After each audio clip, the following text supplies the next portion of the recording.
உங்களுக்குள்ளே சில காரியங்கள், 3 காரியங்கள். ஒன்று பார்த்தீங்கன்னு சொன்னால், ஒவ்வொரு நாளும் பகற்காலங்களிலே ஆண்டவர் உங்களுக்கு கிருபை கொடுக்கிறார். அது தமிழில் கிருபை, ஆங்கிலத்தில் ஸ்டெட்ஃபாஸ்ட் லவ்.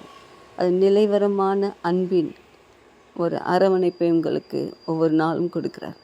ரெண்டாவது நீங்கள் பார்த்தீங்கன்னு சொன்னால், இரவிலே ரொம்ப டயர்டாக வந்து படிப்பீங்களா, அப்போ உங்களுக்குள்ளே ஒரு பாடல் வரும். இரவிலே உங்களுக்கு பாடும்படியான பாடலை கொடுக்கிறார். மூன்றாவது, இந்த ரெண்டும் சேர்ந்து வரும்போது அன்பும் கிருபையும் அதே போல் பாடலும் துணிக்கும் போது நீங்கள் அறியாமலே ஆண்டவரை நோக்கி விண்ணப்பம் செய்கிறீர்கள், ஜெபம் பண்ணுகிறீர்கள், பிரார்த்தனை செய்கிறீர்கள். ஸோ இந்த 3 அனுபவத்தையும் ஆண்டவர் ஒவ்வொரு மகனுக்குள்ளேயும் மகளுக்குள்ளேயும் வைத்திருக்கிறார். ஸோ இந்த அனுபவம் உங்களுக்குள்ளே இருக்கலாம், ஒருவேளை இல்லாமல் இருக்கலாம். ஸோ இந்த காலை வேளையிலே இந்த அனுபவத்தை பெற்று ஆசீர்வாதமாக இருங்க. கர்த்தரை இன்னும் துதிங்க, கர்த்தரின் மேல் வாஞ்சியாக இருங்க. கர்த்தர் உங்களை